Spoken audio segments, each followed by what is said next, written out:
نبی علیہ السلام کی اونٹنیاں، صحابہ کی اونٹنیاں ایک چراگاہ میں جو ہیں وہ چرتی تھیں، اس چراگاہ کا نام تھا غابہ، اور وہاں ایک واقعہ پیش آیا تو اس غزوے کو غزوہ غابہ بھی کہتے ہیں، لیکن غزوہ ذی قرد بھی کہتے ہیں۔ ذی قرد ایک چشمے کا نام ہے، یہ غطفان کے قریب ہے۔ ہوا کیا کہ قبیلہ فزاری کا ایک سردار تھا عیینہ بن حسن، اس نے 40 لوگوں کو لیا، اور ایک روایت میں ہے کہ غالباً 30 کو لیا، 40 کو لیا، بہرحال وہ آیا اور چوری چھپے چراگاہ پہ حملہ کیا اور نبی علیہ السلام کی اونٹنیاں پکڑ کے لے گیا، اور وہاں پہ حضرت ابو ذر غفاری رضی اللہ عنہ کے بیٹے تھے جو نبی علیہ السلام کی اونٹنیوں کی حفاظت پر متعین تھے، ان کو شہید کر دیا، اور حضرت ابو ذر کی بیوی کو بھی وہ لے گیا۔ یہ لوگ یہاں سے جا رہے تھے تو اتنے میں ایک صحابی ہیں سلمہ ابن اکوع رضی اللہ تعالی عنہ، انہوں نے اپنے غلام رباح کے ساتھ کہیں تھے، دیکھا کہ یہ جا رہے ہیں تو فوری طور پر انہوں نے ایک عجیب و غریب کام کیا، ایک ایسا زبردست معاملہ ہوا کہ حیران ہوتی ہے انسان کی عقل کہ صحابہ کے اندر ہمت اور بہادری اور جرت کتنی تھی۔ سب سے پہلے تو جبل صلع پر آ کر کھڑے ہوئے اور وہاں پہ ایک بہت اونچی آواز سے 3 دفعہ بولا وا صباحا وا صباحا۔ اس کا مطلب یہ ہوتا تھا کہ ہمیں شب خون مارا گیا اور ہمارے اوپر حملہ کیا گیا۔ پورے مدینہ میں آواز بھی گونجی، اور ادھر سے انہوں نے اپنے غلام رباح کو کہا کہ بھی جاؤ نبی علیہ السلام کو اطلاع دو۔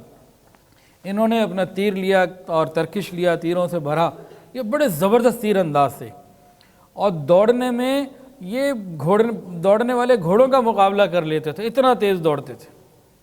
انہوں نے جناب اکیلے ہی آواز لگائی جبل صلع پہ کھڑے ہو کے مدینہ والوں کو اطلاع کے لیے، غلام کو بھیجا جاؤ سب کو اطلاع کرو، اور اس کے بعد یہ روانہ ہو گئے اکیلے ہی، نہ سواری ہے، بس ترکش لیا، تیروں سے بھرا، اور وہ جو 40 لوگ تھے ان 40 لوگوں کے پیچھے اکیلے انہوں نے سفر کرنا شروع کیا مقابلے کے لیے۔ اب یہ تیر جو مارتے نا تو ٹارگٹ پہ لگتا، جس کو لگتا وہ زخمی ہو جاتا۔ اب چند تیر جو مارے نا وہ قافلے والے پریشان ہو گئے کہ یہ کیا بنا، تو انہیں تو نہیں پتا کہ اکیلے ہی بندہ ہے، کہ پیچھے اور بھی تو لوگ آ سکتے ہیں، وہ تو کوئی لڑائی کرنے تو نہیں آئے تھے، وہ تو رات کو چراگاہ پہ حملہ کرنے آئے تھے۔ اب یہ جناب اکیلے ان کا مقابلے کے لیے چلے گئے۔ انہوں نے کیا کیا، وہ جتنی اونٹنیاں تھیں ساری چھوڑ دی، انہوں نے اونٹنیوں کو لیا اور مدینہ کی طرف دوڑا دیا، چلو بھائی تم تو چلو واپس۔ اس کے بعد یہ پھر پیچھے رہے، انہوں نے حضرت ابو ذر غفاری کی بیوی کو بھی چھوڑ دیا، وہ بھی آزاد ہو گئیں، یہ پھر پیچھے رہے۔ اس کے بعد انہوں نے اپنے 30 نیزے اور 30 چادروں کو پھینک دیا کہ اپنے وزن کو کم کر کے اپنی موومنٹ کو فاسٹ کرے، انہوں نے وہ بھی اپنے کنٹرول کی سائٹ پہ رکھی، پھر پیچھے دوڑے، اور جہاں جہاں دوڑتے جا رہے تھے اور جس جس راستے پہ جا رہے تھے ایک عجیب کام کیا انہوں نے۔ آج تو گوگل سے لائیو لوکیشن چل رہی ہے، لائیو لوکیشن کی بات کر رہا ہوں، کرنٹ لوکیشن نہیں۔ لائیو لوکیشن کیا ہے، جدھر جا رہے ہیں آپ کو پتہ چل جائے گا۔ انہوں نے اس زمانے میں لائیو لوکیشن کے لیے کیا کیا، جہاں جہاں جاتے تھے وہاں کوئی نہ کوئی نشانی ایسی چھوڑ دیتے کہ پیچھے جو آئے انہیں پتہ لگ جائے کہ سلمہ ابن اکوع ادھر گئے ہیں، کوئی پتھر ڈال دیتے، کوئی ایسی ترتیب بنا لیتے جو پیچھے والوں کی سمجھنے کے لیے کافی تھی۔ قدموں کے نشان اپنی جگہ اور باقی کوئی نشانی اپنی جگہ، کہ پیچھے والے بس اسی لائیو لوکیشن کے پیچھے چلتے چلتے ان لوگوں تک پہنچ جائیں۔ اس طریقے سے انہوں نے سارے اہتمام کیے، اور یہ جناب چلتے گئے۔ اب نبی علیہ السلام کو بھی اطلاع ملی اور انہوں نے پھر صحابہ کو بھیجا، صحابہ آئے۔ جو صحابہ آئے ہیں تو ان میں ایک تھے حضرت اخرم رضی اللہ تعالیٰ عنہ، پھر ابو قتادہ رضی اللہ عنہ، پھر مقداد رضی اللہ تعالیٰ عنہ، اور بھی سواری تھے، 100 سے زیادہ لوگ تھے، نبی علیہ السلام بھی ساتھ تھے۔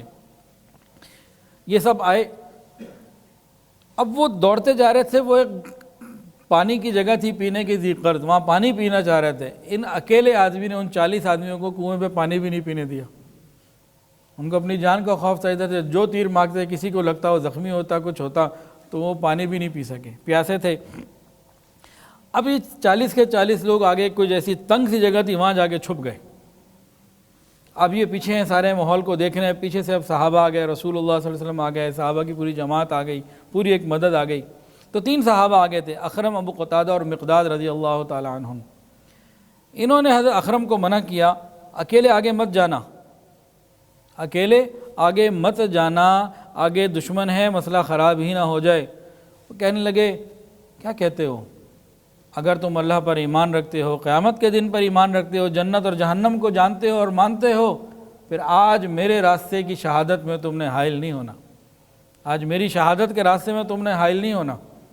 میں شہید ہونے کے لیے آگے جا رہا ہوں۔ یہ پیچھے ہٹ گئے، یہ آگے گئے تو وہاں عبد الرحمن ابن عیینہ سے لڑائی ہوئی، انہوں نے اس کے گھوڑے کو زخمی کیا اور انہوں نے اس نے ان کو شہید کر دیا، یہ شہید ہو گئے۔ اتنے میں ابو قتادہ آگے بڑھے اور آگے جا کے اس کو جہنم واصل کر دیا عبد الرحمن ابن عیینہ کو۔ حضرت سلمہ رضی اللہ تعالیٰ عنہ ابھی ان کے ساتھ ہی تھے، ابھی سورج غروب نہیں ہوا تھا، تو انہوں نے نبی علیہ السلام سے عرض کیا یا رسول اللہ یہ سارے پیسے ہیں اور اگر آپ 100 آدمیوں کا لشکر مجھے دے دینا تو ان ساروں کو میں گرفتار کر کے ابھی لے کر آتا ہوں، آپ 100 آدمی مجھے دے دیجئے۔ نبی علیہ السلام نے ارشاد فرمایا کہ اقوا کے بیٹے اگر تم قابو پا گئے تو نرمی اختیار کرنا۔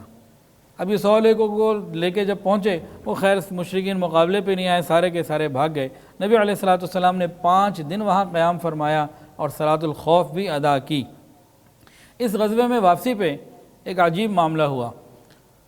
نبی علیہ السلام نے حضرت سلمہ ابن اکوع رضی اللہ تعالیٰ عنہ کو ڈبل حصہ دیا، پیادے کا حصہ بھی دیا مال غنیمت میں سے اور سوار کا حصہ بھی دیا۔